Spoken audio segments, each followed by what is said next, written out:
notre identité, si on veut, des shapés qu'on voulait vraiment différente.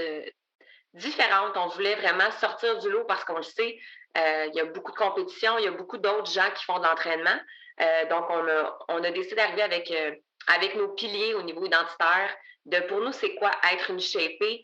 Ici votre hôtesse Amélie Delebel et je suis très heureuse de vous accueillir sur le podcast Athlète Entrepreneur qui met en évidence des parcours inspirants d'athlètes ou d'anciens athlètes de haut niveau qui se sont tournés vers le milieu entrepreneurial. Ce rendez-vous hebdomadaire vous présente des entrevues qui seront vous motiver à atteindre votre plein potentiel. C'est parti! Bonjour, je suis très heureuse de vous accueillir pour cette deuxième saison de mon podcast Athlète Entrepreneur lors de cet épisode 167 avec une première de 2 parties sur trouver une harmonie dans notre vie au quotidien avec les shapés. Avant de vous parler de mes invités du jour, je voulais vous présenter la formation Podcaster Pro de l'Académie du podcast, qui est la formation francophone la plus complète pour non seulement lancer votre podcast, mais également le monétiser. C'est d'ailleurs cette formation qui m'a permis de lancer ce podcast-ci, ainsi que mon deuxième, les médias sociaux en affaires. On parle de 6 modules distincts et 40 heures de contenu. Pour y jeter un coup d'œil, simplement vous rendre au ameliedelabel.com/lancer son podcast, lancer ER. Je suis très heureuse de vous présenter aujourd'hui Jessica Pratt et Lauriane Gagnon, les deux fondatrices derrière Les Shapés. Jessica est entraîneuse certifiée CanFit Pro, alors que Lauriane est kinésiologue. Ensemble, elles ont fondé ce projet en 2020 pour faire une réelle différence dans la vie des gens en ayant une approche différente, drôle et sans restriction pour trouver une harmonie dans sa vie au quotidien. Sans plus attendre, je vous laisse cette belle entrevue avec 2 personnalités à découvrir. Bonne écoute! Alors, je suis actuellement avec mes invités du jour, Lauriane Gagnon et Jessica Pratt. Salut les filles, comment allez-vous? Salut, salut, ça va super bien. Mais je suis vraiment heureuse d'être avec vous, les filles. Ça va très bien aussi. Donc, c'est ça, j'ai hâte d'en savoir un peu plus, en fait, sur chacune de vous personnellement, mais également, bien sûr, sur votre entreprise. Mais tout d'abord, en fait, j'aimerais savoir quel a été votre parcours sportif, respectivement, à chacune d'entre vous. Donc, Lauriane, si tu voulais commencer. Oui, parcours sportif. En fait, moi, j'ai, si je retourne vraiment, vraiment à un très jeune âge, tout petite, je suis née en campagne, puis dès que j'ai commencé à marcher, je pense que je faisais des randonnées avec mes parents pour commencer. Au début, c'était vraiment, vraiment le plein air. Donc, j'ai toujours été une fille de plein air, des hikes. Et assez rapidement, je suis déménagée à Montréal, puis je suis rentrée dans un club de natation à un très jeune âge. Donc, j'ai fait de la natation euh, pendant environ, je dirais, 6-7 ans, niveau compétitif, mais j'ai arrêté les Jeux de Montréal, j'ai arrêté les Jeux du Québec, après les Jeux du Québec.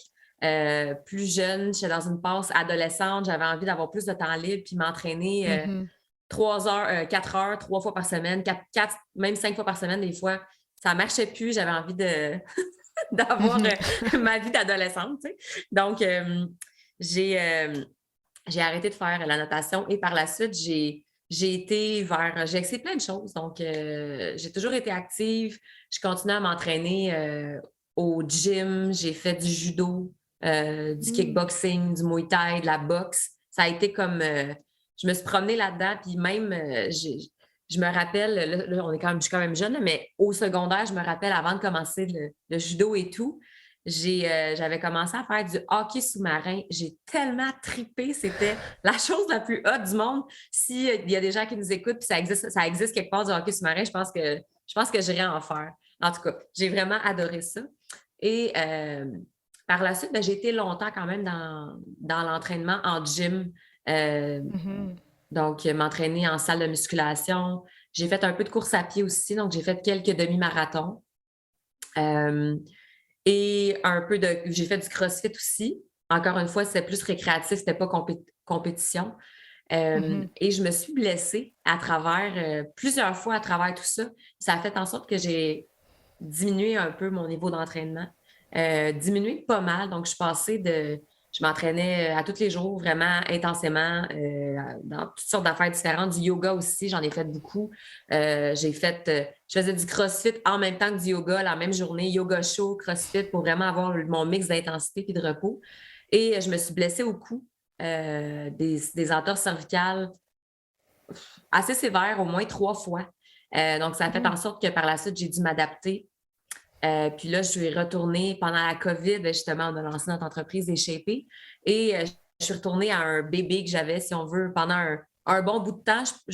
Quand j'étais plus jeune, je faisais des entraînements par intervalle de moins de 30 minutes. On the side, pour garder la forme quand j'avais pas trop le temps, puis que ça me tentait moins d'aller au gym, ça me tentait moins d'aller faire mes cours. Et on a justement mis de l'avant cette formule-là pour notre communauté, mais aussi pour nous. Donc, c'est ce que j'ai fait pendant la COVID, en fait. Les gyms étaient fermés, fait on a commencé à faire de l'entraînement à la maison avec pas beaucoup d'équipement. Puis, ça ressemble pas mal à ça, mon parcours sportif. Ah, mais c'est super intéressant. Hockey sous-marin, j'avoue que c'est la première fois que je l'entends, mais ça, je trouve ça intriguant aussi. Donc, si des gens, effectivement, en connaissent un peu plus sur le sujet, ça nous ferait plaisir d'en connaître davantage. Puis, tu as fait un beau lien aussi avec votre entreprise. Donc, avant, justement, d'y aller un peu plus vers là, donc la création des Shapés, Jessica, de ton côté, ça ressemble à quoi, ton parcours sportif? Écoute, moi, c'est très, très différent. Lauriane et moi, là-dessus, on n'a vraiment pas le même parcours. C'est ça qui est beau, en fait. Moi, mon parcours, ça a été la danse. J'ai dansé pendant longtemps. Quand j'étais jeune, c'était ma façon à moi de m'exprimer, de pouvoir bouger mon corps, puis vraiment me sentir libre. Donc, j'ai commencé à danser, j'avais peut-être 8 ans. J'ai dansé jusqu'à peu près 18-19 ans. Je faisais de la danse latine, de la danse hip-hop. J'ai essayé le ballet également, qui n'était pas vraiment mon point fort. Puis, j'ai vraiment, vraiment beaucoup aimé la danse. Et pour moi, c'était ma façon justement de bouger. Sinon, j'ai fait un petit peu de gym, mais à travers les gyms, j'avoue que quand j'étais plus jeune, quand j'ai commencé à m'entraîner dans les gyms, c'était pas mon fort parce que j'étais gênée. J'aimais pas trop ça quand on me regardait. J'étais comme, je sais pas quoi faire nécessairement. Alors, j'étais gênée que le monde me regarde et me juge. Finalement, je suis pas allée dans les gyms bien souvent. Et plus tard, j'ai commencé à faire de l'entraînement maison. Et j'ai commencé à l'âge de 28 ans à faire l'entraînement maison. Ça fait bientôt 7 ans que je suis dans l'entraînement, 7-8 ans, je dirais. Et c'est comme ça que j'ai commencé à être passionnée de l'entraînement, c'est en faisant des entraînements moins de 30 minutes à la maison parce que, justement, il n'y a personne qui me voyait. Si je faisais n'importe quelle face ou que, j'avais chaud, etc., j'étais vraiment dans ma bulle avec la musique que j'aime, etc. Donc, j'ai commencé à m'entraîner très tard et c'est devenu vraiment une passion parce que maintenant, je m'entraîne minimum 3 fois par semaine, jusqu'à 5 à 6 fois. Puis, c'est pas mal ça, mon parcours. Danse, beaucoup de yoga aussi. Du yoga, j'aime beaucoup le yoga. Toujours, comme Lauriane disait, récréatif, là, vraiment pour moi-même. Donc, ça ressemble pas mal à ça de mon côté. Ah, mais je trouve ça super intéressant parce que là, justement, on voit en fait d'où est-ce que vient un peu peut-être l'essence des Shapés parce que c'était justement vers là que je m'en venais parce que là, je sais que Lauriane, que toi, tu as une formation, en fait, un baccalauréat comme kinésiologue. Là, on sait que tu as été blessée parce que c'était très intense. Donc là, tu as voulu en fait avoir du fun en t'entraînant sans nécessairement trop pousser la machine pour justement éviter les blessures. De l'autre côté, Jess t'emmène un point que je trouve quand même intéressant, parce qu'il y a beaucoup de monde, certainement, qui ont déjà eu justement ces réflexions-là, de se dire « Ah, mais j'ai pas envie nécessairement d'aller au gym ou de faire une activité parce que j'ai peur de me faire juger. » Donc, au moins avoir un entraînement de 30 minutes, qu'on le sait qu'on va bouger, qu'on va faire les faces qu'on veut, mais de chez soi. Est-ce que ça vient un peu de là, en fait, les Shapés, parce que votre entreprise qui existe depuis un peu moins de 2 ans. Donc, je ne sais pas, Lauriane, si tu voulais commencer les explications. Oui, certainement. En fait, les Shapés, c'est venu du fait que les deux, en même temps, on a eu une coupure d'emploi à cause du COVID. C'est ça quand même, des fois, les plus belles histoires commencent par un creux. On a eu un crash, les deux, presque en même temps. Puis, on avait chacune des aspirations vraiment très similaires et les deux, on tripait entraînement, on tripait corps humain, mais on tripait aussi développement personnel, alimentation, donc tout ce qui touche à l'entraînement nous intéressait, mais nous, on ne voulait pas. On avait vraiment en tête, est-ce qu'on peut faire ça, mais être différente? On n'a pas envie de se baser juste sur le superficiel. On n'a pas envie d'être cette fille-là qui prend des selfies avec ses abdos pour promouvoir aux gens, regardez, c'est comme ça qu'il faut être en forme. Tu sais, on est vraiment des filles de plaisir, puis c'est pour ça que souvent, tu vas voir sur nos titres entraîneur certifié, kinésiologue et épicurienne, parce que on veut vraiment garder le volet plaisir, puis on y croit à 100 Tu sais, nous, on est en forme, mais on prend notre petit verre de vin le vendredi soir, là. Tu sais, c'est possible. Donc, de où ça vient, les shapés? On a vraiment comme tu as entendu, des backgrounds différents. Moi, j'ai été dans la restriction alimentaire puis dans la rigidité des entraînements. J'étais une vraie militaire là, en entraînement. Puis Jessica, je me rappelle quand j'avais conté mon histoire, elle était comme « My God, ça a donc bien de l'air plate! » de vivre de même. Elle dit « Moi, elle était super, elle dit, moi, je suis en forme. » Puis je la mange ma pizza. Puis là, je me dis, tu sais, moi, pendant très longtemps, j'ai voulu être cette fille-là. Puis je me disais, comment ça se fait qu'il y a du monde en forme puis qui, en plus d'être en forme, ils mangent ce qu'ils veulent puis ils sont de bonne humeur. Tu sais, puis quand on dit ils mangent ce qu'ils veulent, on te fait quand même des choix super santé, super sains, mais de ne pas avoir cette culpabilité, la culpabilité de se laisser aller une fois de temps en temps. Puis, c'est un peu sorti de, pour ma part, c'est un peu sorti de là de dire, hey, pourquoi qu'on ne jumelle pas nos histoires différentes, mais quand même similaires, puis qu'on ne montre pas aux femmes que c'est faisable de faire ça. Non seulement c'est faisable, mais que, hey, fille, si tu manques de temps, là, on a une formule pour toi. Donc, les entraînements courts qu'on a bâtis avec les shapés, au départ, c'était pendant la COVID. On s'est dit quoi de mieux que des entraînements à maison? Tu pèses sur play, tu es chez vous, tu t'ennuies, tu vas aller connecter avec une communauté puis avec nous. Mais c'est aussi backé par la science. Puis des fois, on le dit souvent dans nos réseaux sociaux, on ne fait pas juste des entraînements de 30 minutes. On ne fait pas ça parce qu'on est deux paresseuses. On fait ça parce que ça fonctionne, c'est backé par la science. Ça fonctionne, c'est backé par la science. Et non seulement c'est backé par la science au niveau physiologique, mais au niveau du cerveau, c'est prouvé que quand tu as une tâche qui a l'air moins grosse, tu passes beaucoup plus à l'action. Nous, ce qu'on veut, c'est de la constance. On ne veut pas que les gens fassent comme Oh my God, j'ai un entraînement cette semaine. Tu sais, mes entraînements, c'est 1h30. Au niveau du cerveau, c'est vraiment plus difficile. Quand tu te dis 3, 2, 1, go, mon workout est 20 minutes, ah ben là, c'est beaucoup plus facile de passer à l'action. Tu sais. Fait que, ben, c'est ça, c'est ce qui me vient en tête. Je suis sûre que Jess va avoir plein d'autres trucs à dire, mais c'est ce qui me vient en tête pour Oui, bien, c'est ça. C'est le fun ce que tu apportes, l'eau. J'aime ça. Bien, moi, j'aimerais rajouter, on a pensé à la femme qui nous ressemble, celle qui, justement, n'a pas beaucoup de temps dans sa vie, trouve que les meal prep, c'est fatigant, puis c'est pas nécessairement facile de s'organiser quand tu as plusieurs enfants également, puis que tu as ton chum, ta blonde à t'occuper, etc. Ça devient très exigeant de pouvoir s'entraîner 5, 6, 7 fois par semaine comme une athlète. Puis c'est correct. C'est correct quand tu as cette aspiration-là. Seulement, tu sais, nous, on s'adresse à la femme, madame tout le monde, qui a un horaire chargé puis qui a envie d'avoir une constance, comme Lauriane l'a dit, mais surtout pouvoir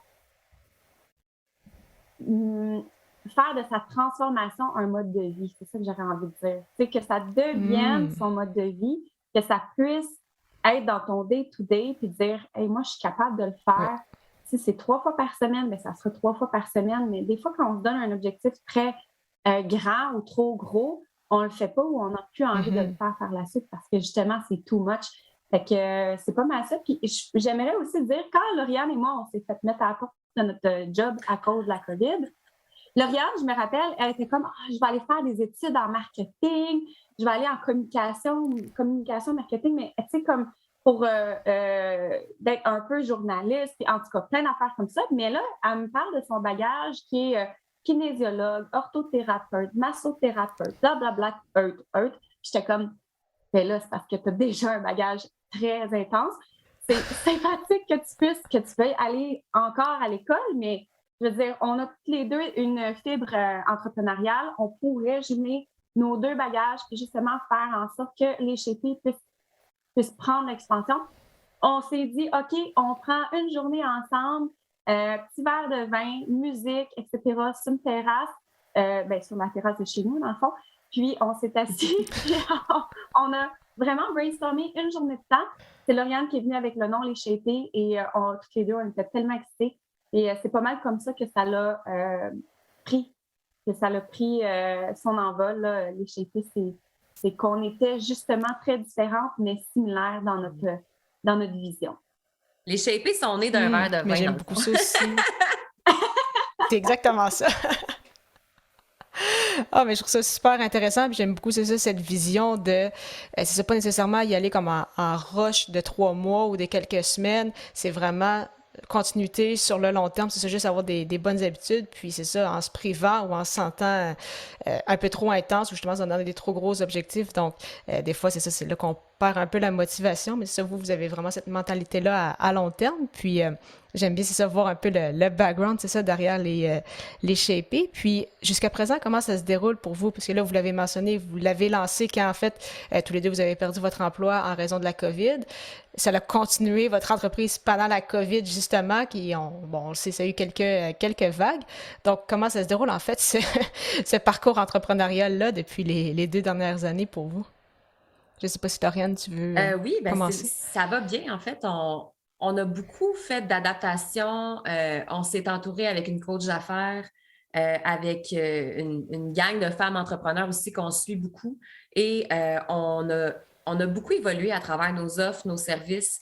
Donc, en ce moment, on offre des entraînements qui sont plus courts, donc des challenges, si on veut, de quelques semaines, mais aussi un accompagnement de plusieurs mois qui est plus serré, plus tissé serré au niveau de l'accompagnement. Donc, on a ces 2 services-là qu'on a peaufinés justement au cours des 2 dernières années. Et récemment, on est vraiment arrivé avec notre identité, si on veut, des Shapés qu'on voulait vraiment différente.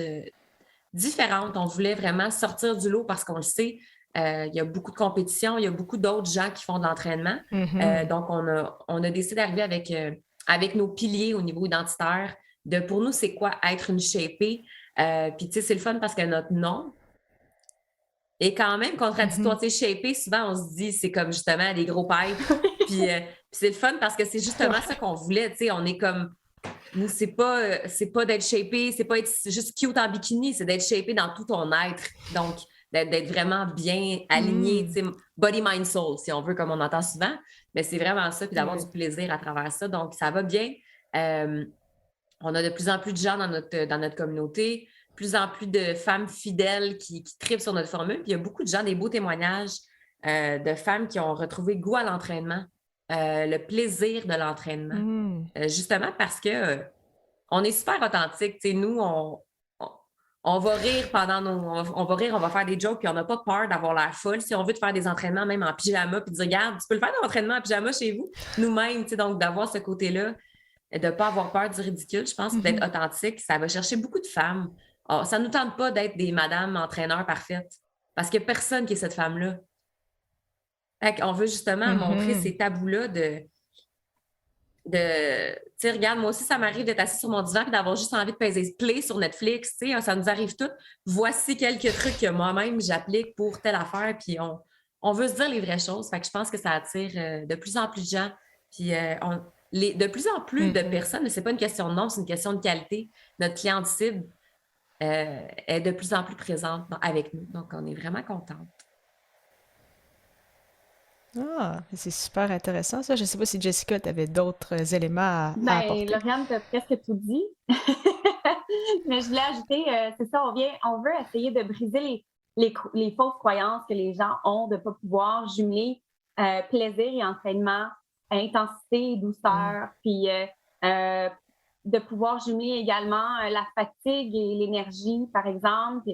C'est difficile d'avoir un équilibre quand tu penses à justement l'entraîneur parfaite, on va dire, là, qui, elle, c'est son travail, mais dans son travail, c'est relativement pas facile, mais son travail est que elle doit être vraiment en shape. Alors que quand tu ne travailles pas nécessairement dans l'entraînement, c'est un peu plus complexe d'associer l'entraînement à ta vie de tous les jours. Puis c'est de vraiment briser la croyance, justement, que parce que tu manges un peu ce que tu veux, on va dire, en guillemets, tu ne peux pas avoir des résultats, mais c'est faux. C'est faux. Il y a possibilité d'atteindre des résultats malgré que, comme Lauriane le disait un petit peu plus tôt, que tu prends ton verre de vin de temps en temps ou ta poutine si ça te tente.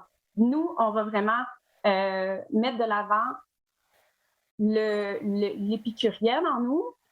Par contre, ne pas aller dans les excès non plus. Alors, d'essayer justement toujours d'aller chercher un équilibre. Comment faire? Mais c'est pas toujours facile parce que ce qu'on nous montre nécessairement souvent dans la vie de tous les jours, c'est ou un ou tout l'autre. Puis, il n'y a pas de milieu entre les deux. Puis, nous autres, on veut vraiment être différents. Puis je pense qu'on se distingue beaucoup à ce niveau-là en mettant de l'avant le plaisir dans nos workouts. Puis, de mettre ça de l'avant parce que tu vas voir le challenge qu'on vient tout juste de faire. Ça s'appelle Abdo Mojito. On est en plein dedans. Et notre belle vidéo qu'on a fait, on le voit, on se garoche un ballon. On se fait envoler Moi, je reçois du popcorn en plein visage, puis je suis comme dans la liberté totale de pouvoir manger mon popcorn de temps en temps, tu sais. Fait que... Mais ça n'empêche pas que je fais des choix santé, puis je m'organise non plus pour pas avoir une grosse bedaine, puis essayer d'être bien dans mon corps au quotidien. Merci beaucoup encore une fois à Jessica et Lauriane pour leur temps et en souhaitant que vous ayez apprécié ce 167e épisode officiel d'Athlètes Entrepreneurs. Parlant de podcast, je voulais parler avec vous de l'hébergeur Ocha. Contrairement aux autres plateformes, Ocha n'est pas qu'un hébergeur, mais également un outil marketing qui vous permet, entre autres, de planifier vos publications sur les réseaux sociaux, de bâtir votre propre liste de courriels et de créer des clips audio. De plus, il s'agit d'une plateforme 100% francophone. Pour l'essayer à votre tour, profitez d'un essai gratuit de 2 semaines au ameliedelebel.com/Ocha, AUSHA. Je vous donne rendez-vous au prochain épisode pour la suite de cette belle entrevue. Ne manquez pas ça!